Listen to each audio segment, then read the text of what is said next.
wantoonni hedduun kechanitti miidhamaa jirtanii biyya ormaa keessa teechanii maqaa faamiliitiin lafa bituu maqaa firaatiin akkaawuntii irratti maallaqa galchuu wantoota garagaraatti. Egaa warroonni duraan miidhamtanii akka barnootatti isinirraa baran. Warroonni miidhamne immoo waan kanarraa of eegaa. Mee suuraa na cinaatti argitan kana seenaa obboleettii keenya kana isinitti hima. Adaraa keessa ani viidiyoo ishii dhaggeeffachuun dadhabe. Siruma viidiyoo ishii dhaggeeffachuun dadhabe imimmaanii miti dhiiga nama keessaa lolaasa jechuudha. Egaa nagaallee hin daganne ashama harka fuunee kabajamtootaa fi daawwattoota hordoftoota keenya. Nageenyi koo kan jaalalaa fi kabajaa bakkaa fi lafa jirtanitti ni faa baay'atu. Anis obboleettiin keessan bakkaa fi lafa jirutti waaqayyoof galannaa ga'uu nagaa fayyaa kootidha. Egaa akkuma jalqaba isinii kaasuu yaadetti kun shamarran miidhama shamarran biyya Arabaati. Obboleettiin keenya kun dhalattuu Tigreeti. Tigree ta'uun ishii nan galchu garuu shamara biyya Arabaa ta'uun ishii garaana nyaata jechuudha. Galee ijoollee baay'eedha osoo gosa zeegaan himatiin kan miidhamaa jiran. Kanaaf atis viidiyoo kana yoo dhaggeeffatte irraa barattee miidhama kana jalaa baata yoo qalbii qabaatte. Namni tokko seenaa isaa fidee kan miidiyaa irratti zaraggafu ani akkanan ta'e isinis akkanan ta'inaa kan jedhu malee natti kolfaana biraa deemaa miti. Ani maal rakkadhe seenaa kiyya yoonan isinitti hime seenaa kiyya sanitti kolfitanii kan bira dabartan borummoo mataa keessanitti kolfa irraa baradhaadha jechuudha. Isiniif galeemti. Egaa akkuma argitan obboleettiin keenya kuni Dubaay Imaaraatii keessa kan turte waggaa 17dha. Waggaa 17 Dubaay keessatti dalagaa turte. Mana kontiraataa osoo hin taane baddeeta ala dalagaa turte. Ijoollee 3 biyyarraa qabdi. Ijoollee 3 kana haadha ishee biratti gatteeti kan biyyarraa baate. Egaa maallaqa ishiitillee kan galfattu harmee ishii haadha isheeti. Harmeen ishii haati ishee kaadde jechuu fi baay'ee nama sarfachiisa. Garuu obboleettii keenya kana kan kaaddamte obboleechaa fi haadha isheeti. Dhugaa waan garaa nama nyaatudha. Waggaa 17 jechuun guyyaa 17 miti. Namni waggaa 17 miti guyyaa 7 biyyoota Arabaa keessa sa'aatii 7 guyyaa tokko yoo hojjette agam miidhamni qaama namaatitti aga dhagaamu kan hojjetee arge qofatu beeka jechuudha. Isiniif galeemti kan hojjetee arge qofatu beeka. Kanaafuu obboleettiin keenya kun biyya Arabaa kana yeroo hojjettutti harmee ishiit irratti maallaqa kan bittu kan ergitu maallaqa kan ergitu. Jalqaba irratti maallaqa ergite jennaani manni bitame manni ijaarame. Yeroo manni ijaaramu kana manni kun kan bitame kan ittiin ijaarame maqaa obboleessaatiin. Dhaggeeffadhaa maqaa obboleessaatiin. Maqaa obboleecha isheetiin manni kun bitamee ijaaramee xumurame. Obboleettiin keenya kun nan gala jettee yeroo karoorsitutti obboleechi manni ijaarame kun kan kooti waan ta'eef ati duubatti deebii dalagadhuutii ijaarradhu jedhee mana ishiin itti xaarte san irraa fudhate. Ishiinis tole haa ta'u jettee ammas immoo duubatti deebitee hojjechuu eegalte.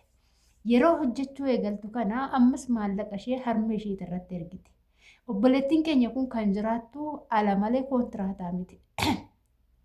Amma maallaqni ishii lafa bituu bira yoo ga'u harmeen ishii waraqataa maqaa wakiilinnaadhaan lafa sii bita waan ta'eef paaspoortii kee yookaan waraqataa nagahee kennuu ergi jedhuun.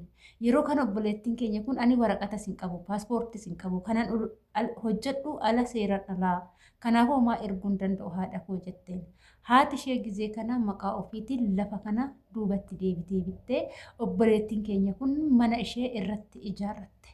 Yeroo mana irratti ijaarrattu kana harmeen yoo dhuftaa jettee yeroo dhala ishee gaafattu intalli isheetuni ani amma ala waan hojjedhuu fi galuu hin danda'u. Garuu dhiifamni jidduu kana ni taasifama waan ta'eef dhiifama san keessaan nan galaa natsaan galaa. Amma nan gala yoon jedhe kaffaltii guddaa na gaafatu. Ani maallaqa san hin qabu. Maallaqan dalagachaa ture sinitti ergee jira jettee itti himti. Yeroo kana harmeen ishii tole jettee dalagdi. Achitti hojjetti jechuudha. Booda dhumarraa harmumti intala kanaa maal gooti ijoollee dhala ilmoo ishee jechuudha. Garuu haati intalaa ilmoo intalaa ni jaalatti jedhu. Garuu tokko immoo fuggisoo kan fursaa taqaaraanii jedha san kan dhufu ni jira jechuudha. Inna ilmoo dhala ishee kana maal goote ofirraa baaftee ariiti. Yeroo ofirraa baaftee ariituu xiqqoo ijoolleen xiqqoo jajjabaattee jirti waan ta'eef mana kiraa qabatanii haadhatti himan. Haadhumti biyya ormaa jirtu tun immoo ijoollee ishee kanaa kiraa manaa kaffalti. Gaafa galtu kanallee haati ishii jechuudha deessin ishii daa'ima kee akka mana kuunfinne yeroo dhuftu atimti qofti koottu jetteen. Dhalli isheen talli biyya Dubaayii galte kunillee ishii jettee dhala ishee san osoo hin fudhatiin ofii isheetii qofa bakka haati jirtu san dhaqxe. Manni haati ishii keessa jirtu kun mana ishiitii beeka. Ijoolleen ishii haati akka waan ijoolloo ofirraa ariitee mana intalaa keessa jirti. Ijoolleen intalaa garuu kiraayii beeti keessa jiru. Intalli amma dhiifama sun dhufnaan dhiifama kana keessa Dubaayii galteerti. Eessa jirti haadha bira. Guyyaa kan haadha intala tana ni dhukkubaa dhadhaa urgoo barbaadde. Yeroo dhadhaa urgoo barbaaddu intala ishee hangafaatiin dhala koo dhadhaa urgoo naa fidi jettiin. Yeroo naa fidi jettuun kana intalli kun dhadhaa kana fiddi. Haati intalaan argine. Yeroo kana intalli haadhaaf dhadhaa urgoo kana kennitee deebitee deemti. Haati intalaa yeroo dhuftu dhadhaa kana eenyu sii fide jettee yeroo gaafattu dhala kootu intala kootu naa fide jettee himti. Akkamitti akka mana kana dhufan eeyyamtaafi ani isaan akka mana kana dhufan hin eeyyamuuf jetti. Akka waan beekaa. Yeroo kana haati maali intalli deebitee maali silaa manni kun mana kan kootiidha. Mana kan koo erga ta'ee ijoolleen koo ani as keessa jiraachuu qabna. Ani har'a biyya ormaatii wannan hojjechaa ture isinitti duguuggadheera. Anammoo maaf harkaan qabu umurii kootis fixadheera. Waggaa 17 biyya Arabaa dalagee jira. Ammaan booda dalagaas hin danda'u. Kanaafuu dhala koo wajjin asitti deebi'een taa'a jettiin. Yeroo jettuun kuni manni mana keetii miti. Maallaqaatti itti natti ergaa turte natti ergaa baaten ijoollee keessii guddisee jira. Agamma ijoollee keessii guddiseera. Waggaa 17 ijoollee keessii guddiseera. Maallaqni biyya ormaa ta'e hojjette dhala keetiitti dhumateera. Manni kun kan kooti. Kan kiyyaa hojjette seeraan na gaafadhu. Manni kun kan kee yoo ta'e seera manni kan ishiiti jedhee narraa fudhatu nan arga jetti. Gizee kana intalli aartee poolisii fiddi. Yeroo poolisii fidduu waraqanni lafti ittiin bitame wanti hundumtuu maqaan haadha ibsa waan ta'eef maqaan intalaa irra hin jiru waan ta'eef poolisoonni maal jedhanii kuni maqaan maqaa isaaniitiin jira. Manni kun maqaa isaaniitiin jira kan keetii miti. Kanaafuu yoo danda'amaa ta'e mana kana keessaa baatee urufa teechee mormuudha malee mana kana keessa teechee manni kun kiyya jettee mormuu hin dandeechu. Sababiin isaa maqaa isaaniitiin jira waan ta'eef jedhanii cufanii jechuudha.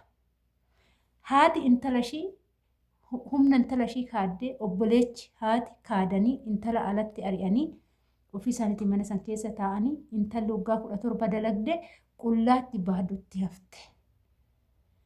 Yoo kana siniin jedhu haati intalatti garagarte jechuun baay'ee ulfaata.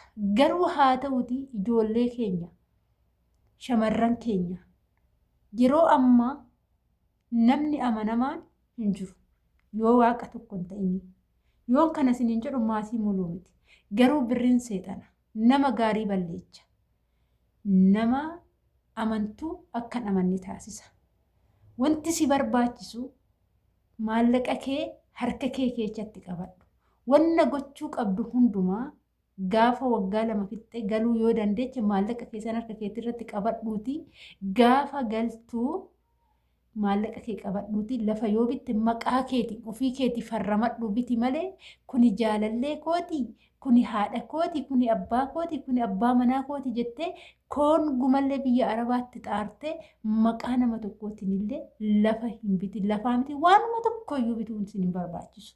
Yoo maraachuu barbaaddan yoo duwwatti hafuu barbaaddan yoommoo waa ta'uu barbaaddan alatti waan godhachuu qabdasan maqaa keessanii qofaan godhachuu ni dandeessu isiniin jedha.